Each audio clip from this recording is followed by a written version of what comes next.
The reason I chose to make my information resource about French fries is because I was surprised at how much information and history and fun facts are available about French fries, which is something that we just feel like is everywhere and without really thinking about it.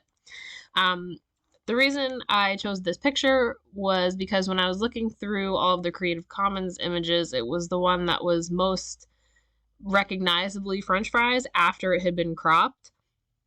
So when I zoomed in and did the resizing, some of them didn't look like French fries. It just looked like a mess of color, and you couldn't tell what it was.